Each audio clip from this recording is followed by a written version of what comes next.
Hey everyone, thanks for joining me. Maria Mitchell here, bringing you another face painting tutorial. Today I'm going to show you how to face paint this Halloween night. I've sponged on some blue and light blue, which are lying right next to each other on my face painting kit palette. So because they're together, I'm able to pick up both colors with my sponge. Unless you have a split cake that combines the darker blue and the lighter blue together, by all means go ahead and use that. We're also going to use these sponge brushes or sponge dabbers, which you can get at an online face painting store.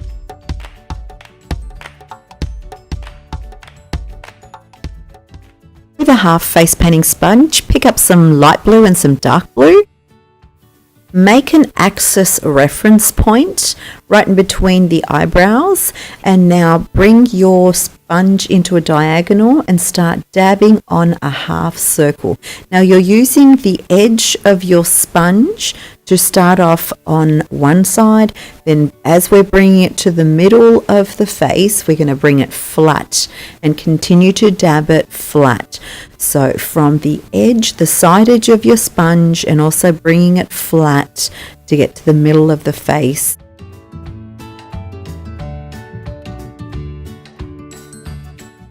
And just try to smooth out the edges where the dark blue is.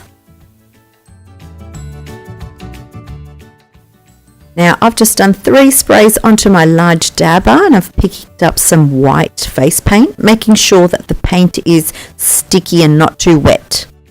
Once you're happy with the positioning of the moon, dab on the white gently onto that area and just keep dabbing it on. As the blue is highly pigmented, it may still show through the white, which isn't a problem. We're just using this as a base for our yellow on top. And for the gravestones, I'm using a smaller dabber and using the same technique, grabbing the white and putting it onto the skin by dabbing it on gently and transferring that paint onto that blue.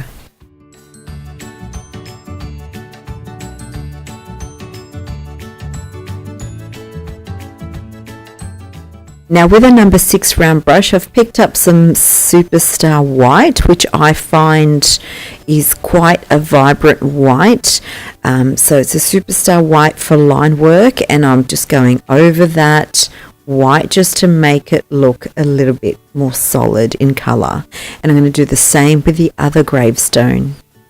When painting white on top of a blue or a green or a highly pigmented colour, it does help to use this technique in sponging on a base with white and then going over it again with a brush.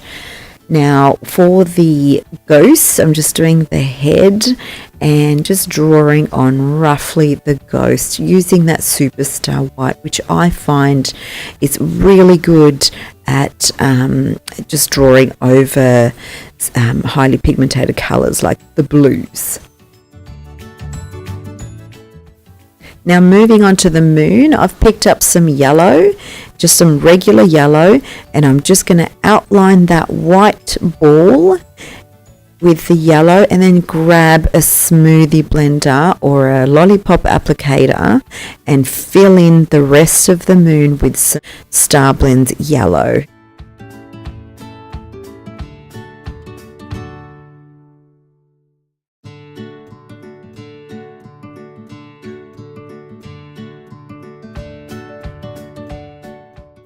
Now loading up some black with one of the brushes that I use the most in face painting, which is a number 4 round brush.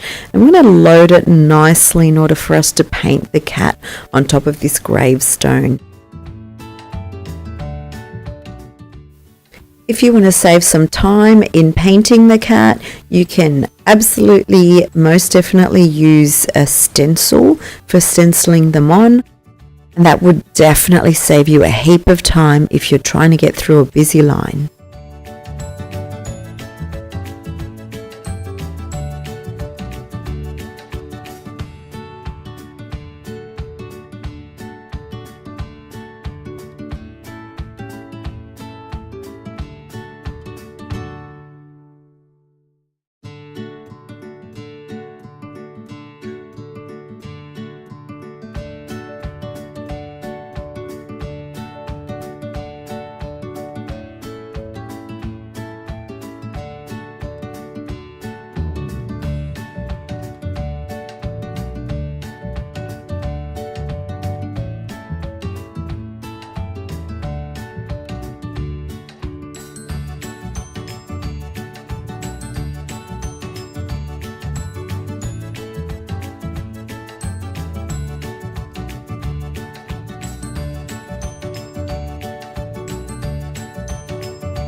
Now for drawing on the bat, I'm just going to do a little line heading upwards, then doing the bat's face. So just a little reference point in the middle there, then bringing out an arch, then doing some little arches below that one with pointy edges, pointing downward like bat wings and filling in that area.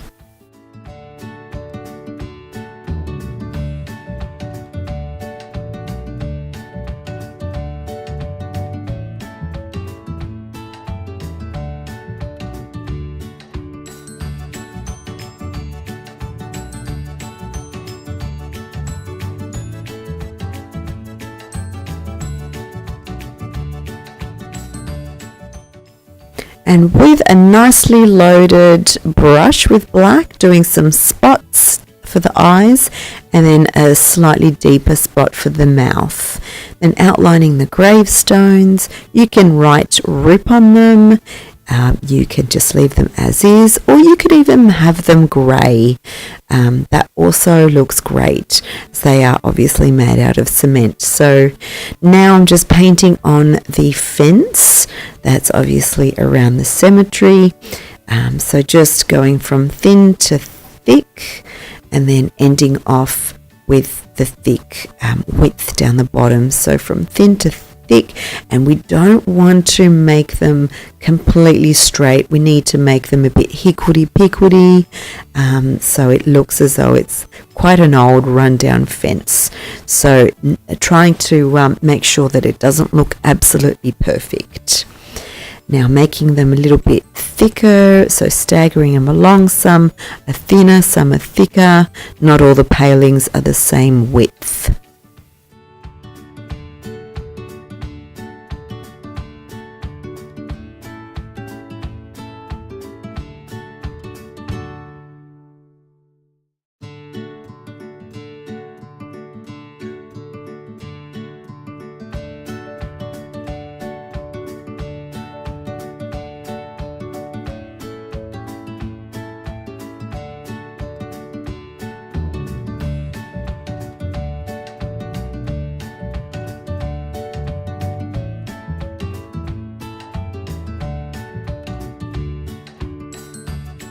Now just finishing off the night sky, we're going to do the stars. So loading up your brush with some white on the watery side, just going to add some dot clusters all around the night sky to make it look as though it's shimmery and there's lots of stars out, and that should do the trick. Oh, and while my brush is still loaded with that white nicely, I'm just going to go over that white ghost just to make it a little bit more predominant. And there you have it, a Halloween face painting design for you to play around with. Feel free to mix it up. I hope you enjoyed this tutorial. Thanks for watching. If you got something out of this, make sure that you give it a thumbs up and don't forget to subscribe. If you have any face painting related questions or you need something that you need clarified, make sure you comment down below and I'll do my absolute best to share my knowledge with you in the next video. I'm on Instagram, Facebook and Twitter. Don't forget to follow me so we don't miss each other for the next one. Until next time, happy painting.